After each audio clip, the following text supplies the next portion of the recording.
Hello बच्चों, आइए गणित के 10 प्रश्न करते हैं जो कि दिल्ली पुलिस और हरियाणा की जो ग्रुप सी की परीक्षा होगी उनके लिए उपयोगी है। तो आइए शुरुआत करते हैं। पहला प्रश्न है, यदि 13 आम का क्रय मूल्य 10 आम के विक्रय मूल्य के बराबर है तब लाभ का प्रतिशत क्या होगा।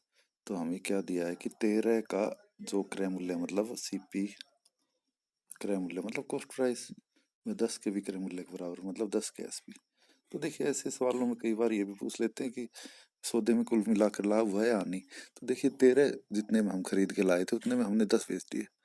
तो इस तरह हमारे पास अभी 3 बेचने शेष है और हमारा जो क्रय मूल्य था वो वापस आ गया। तो इसमें क्या होगा, लाभ होगा। हमें जब विक्रय मूल्य की वस्तुएं कम है तो क्या होगा, लाभ।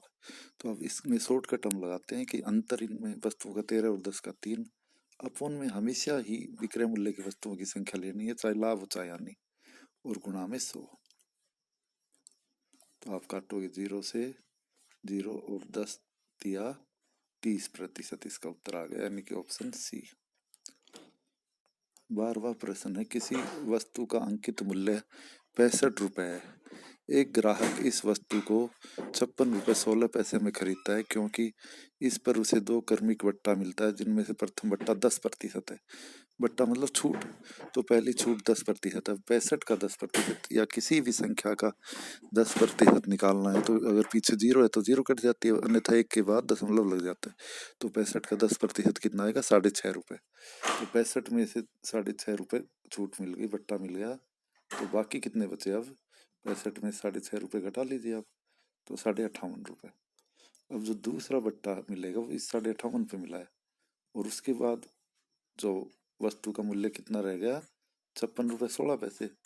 तो दूसरे बट्टे की जो राशि है वो कितनी होगी, घटाओगे आप 34 पैसे, तो ये और 2 रुपये, ये 2 रुपये 34 पैसे। अब हमने ये देखना है कि 2 रुपये 34 पैसे 58 रुपए 50 पैसे का कितना प्रतिशत है, ये प्रश्न है अब हमारे पास।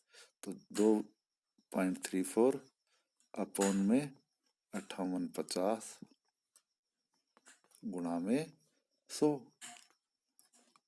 अब दोनों में 2 2 के बाद दशमलव है तो दशमलव हम हटा सकते। 0 से 0 काटा, 5 से काटेंगे तो 5 दूनी 10, 5 एकम 5, 5 एकम 5, 5 7 35 और 117 दूनी 234।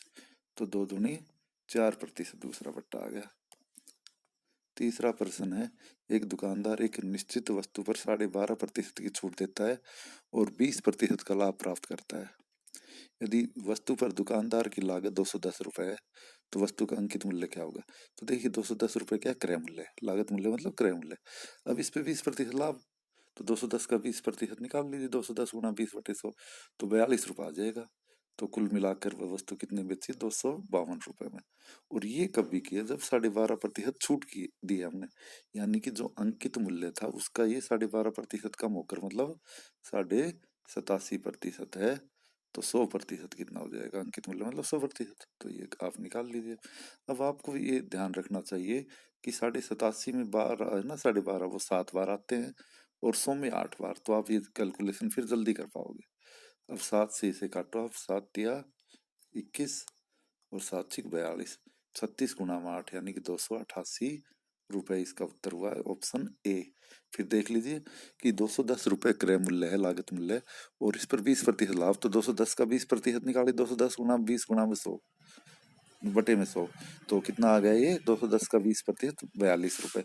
अब 42 रुपए आप जोड़ोगे 210 में तो कितना हो जाएगा, 252 रुपए इसका विक्रय मूल्य होगा। और ये विक्रय मूल्य कब आया, जब दुकानदार ने 12.5% की छूट दी है। मतलब अंकित मूल्य था उसका 87.5% है, वो 252 रुपए है। तो 100% कितना हो जाएगा, ये प्रश्न बन गया 87/100 कर लोगे 252 को। और आपको मैंने बताया काटने के लिए क्या होता है कि ये ध्यान रखिए कि 87.5 में 12.5 का पहाड़ा 7 बार आता है और 100 में 8 बार। तो 12.5 से हमने काटे इन दोनों का 8 और 7, और फिर 7 से 252 को काटा, 36 और 36 8 288 रुपए। एक वस्तु को 300 रुपए पर 20% के लाभ पर बेचा गया। तो 300 रुपए में 20% लाभ मतलब ये क्रय मूल्य का 120% है। तो क्रय मूल्य का 1% कितना होगा, 300 बटे 120 गुणा में 100। काट लीजिए 0 से 0। अब 12 से इसे काटोगे, 12 दूनी 24 और 12 5 60, 250 रुपए हो गया क्रय मूल्य। अब आगे क्या कहा है कि यदि इसे 235 रुपए में बेचा जाता तो हानि प्रतिशत क्या होगी। 250 वाली चीज 235 में बेचोगे आप तो कितना रुपए का नुकसान उठा रहे हो, 15 रुपए का। तो अब ये प्रतिशत में निकालना है, तो जो 15 रुपए की हानि हुई है 250 की हुई है। तो 100 पे कितनी होगी, तो 15/250 गुना में 100 आप काट लीजिए इसे। 0 से 0, 5 से काटा तो 5 तिया 15, 25 और 5 से फिर 10 को काटा, 5 दूनी 10, तो 3 दूनी 6% हानि हुई इसमें। Option D. 15वां क्वेश्चन है, एक वस्तु के अंकित मूल्य पर 10% और 5% के क्रमागत छूट के बाद उसका विक्रय मूल्य 171 रुपए। अंकित मूल्य ज्ञात कीजिए। तो देखिए 171 रुपए 2 छूट के बाद मिला है, तो 171 पहली छूट 10% मानने, मतलब उसके बाद ये 90% था, तो 100% कितना हो जाएगा, तो गुना में 100। ऐसे ही दूसरी छूट का भी ले लीजिए, 5% की छूट है, तो इसका मतलब 95% है, तो 100% कितना हो जाएगा, गुना में 100। अब आप काट लीजिए, 10 से 10, 5 से काटेंगे तो 5 दूनी 10, और 5 से इसे काटा तो 19×5 = 95। अब हमें पता ही है कि 19 निम्मा 171 से 171 ये कट गए, तो 100 दूनी 200 रुपए आ गए इस वस्तु का अंकित मूल्य, यानी ऑप्शन ए। 0.2 का कितने प्रतिशत, 0.02 है, तो 0% को आप ऐसे लिखिए, 0.2 का मतलब गुना, कितने प्रतिशत मतलब क्वेश्चन मार्क, और प्रतिशत है इसलिए अपॉन में 100, कितने प्रतिशत मतलब अपॉन में 100, तो बराबर है 0.02। ये पूछा है हमारे पास, तो हमने क्वेश्चन मार्क की वैल्यू निकाल ली इसकी, तो और बाकी को उधर ले जाओगे तो 0.02 उधर है, और ये अपॉन 100 है, ये ऊपर जाके गुणा हो जाएगा, और अपॉन में 0.2। अब आप इसे काट लीजिए, तो 0. या तो आप 100 से इसको गुणा करो 0.02 को, तो क्या आ गया, 2/0.2। और अब इसके नीचे पॉइंट है, तो इसे दशमलव हटाने के लिए 10 से गुणा कर दोगे के बाद, इसलिए ऊपर, तो 2 से 2 कट गया, और 10%। उत्तर इसका आ जाएगा ऑप्शन सी। 17वां सवाल, एक आयत की भुजाओं का माप करते समय उसकी लंबाई को 50% अधिक ले लिया गया और चौड़ाई को 40% कम। उसका क्षेत्रफल ज्ञात करने में कितने प्रतिशत की गलती होगी। तो हम क्या करें, लेंथ है उसकी वो भी 10 मान लो, और ब्रेड्थ मूल जो थी वो भी 10 मान ले। ये तो मूल जो थी वो मानी हमने 10-10। अब इसमें लंबाई 50% अधिक ले लिया, तो 10 का 50% निकालिए, 10 गुना में 50/100 यानी 5। तो लंबाई हमने कितनी ले ली, एक्चुअल में 10 की जगह 15 ले ली, और चौड़ाई है वो 40% कम। अब 10 का 40%, 10 गुना 40/100, तो कितना आ जाएगा, 4। वो 4 कम ली 10 में से, तो कितनी ली हमने, चौड़ाई 6 ली है।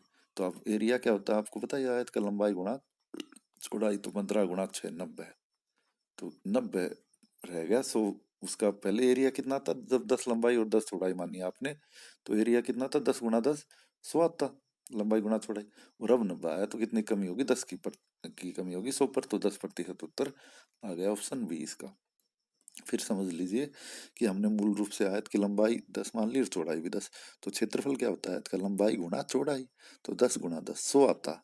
लेकिन अब इसमें क्या गलती हो गई कि लंबाई 50% अधिक ले ली, तो 10 का 50% 5 आता है, मतलब 10 के अलावा 50% और ज्यादा, यानी कि कुल मिलाकर 15 ले ली, और चौड़ाई 40% कम, तो 10 का 40% कितना आता है, 40, 10 गुणा 40/100 यानी 4, तो 4 कम ली मतलब 6 ली, तो नया क्षेत्रफल कितना आएगा, लंबाई नहीं 15 होगी, चौड़ाई 6, 15 छिके 90, तो 100 की जगह 90 आया, मतलब 10% की कमी हुई। एक चुनाव में केवल 2 उम्मीदवार थे, उनमें से एक उम्मीदवार को 40% मिले, तो देखो टोटल वोट होते वो 100% होते, उसमें एक को 40 मिले, तो बाकी दूसरे को मिले, तो ये खड़े हैं, तो 60 उसे मिले। तो अब जीतने वाले को 60% हो गए, हारने वाले को 40%, तो अंतर कितना हो गया इनका, 20% का, 40 और 60 का। तो जो वह एक अन्य उम्मीदवार से 298 मतों से हार गया, तो 298 मत है, वो जो कुल वोट थी उसका 20% है, क्योंकि अंतर इनका 60 और 40 का था, जो 20 वो, तो 100% कितना हो जाएगा, गुना में 100। अब आप काट लीजिए, 0 से 0, 2 से इसे काटा 5, और 298 को 5 से गुणा करोगे तो 1490 कुल मत आ गए, यानी ऑप्शन सी। किसी वृत्त की त्रिज्या में 25% की वृद्धि कर दी जाती है, तो बताओ उसके क्षेत्रफल पर क्या प्रभाव पड़ेगा। तो वृत्त की त्रिज्या का भी आप क्या करोगे, 10 ही मान लीजिए, तो पाई आर स्क्वायर क्षेत्रफल होता है, तो हम पाई को छोड़ देते हैं, तो क्षेत्रफल 10 गुणा 10 100 आ गया मूल वृत्त का। अब उसमें 25% की वृद्धि करोगे, तो 10 का 25% कितना होता है, 2.5, तो 12.5 हो जाएगी, 10 गुणा 25/100, और क्षेत्रफल 12.5 गुणा 12.5। अब आप इनकी अगर गुणा करोगे तो कितना आ जाएगा, 156.25 आएगी इनकी गुणा। तो पहले कितनी थी, 100 थी, और अब क्षेत्रफल कितना होगा, 156.25। तो 100 से कितनी वृद्धि हुई, 56.25 की। तो यही उत्तर होगा, 56.2%, ऑप्शन डी। 10वां सवाल है, यदि चाय के मूल्य में 20% की बढ़ोतरी हो जाए तो उसकी खपत में कितने प्रतिशत की कमी की जाए ताकि चाय पर होने वाले व्यय में कोई वृद्धि न हो। तो ऐसे सवालों में हम शॉर्टकट लगाते हैं। देखो वृद्धि हुई है, तो वृद्धि में क्या लेंगे, 20/100 में जो वृद्धि हुई है वो मतलब 120। वृद्धि हुई है इसलिए 100 में 20 जोड़ा है हमने। अगर कमी होती तो 100 में से 20 घटाते, अपॉन में 80 लेते, और गुणा में 100। इतने प्रतिशत की हमें क्या करनी चाहिए, खपत में कमी। तो अब काट लीजिए आप, 0 से 0, 2 से इसे काटा तो 6, और 3, 2 से काटा तो 50, और ये 3, 50/3 यानी कि 16.66। तो ये थे आज के 10 प्रश्न। धन्यवाद।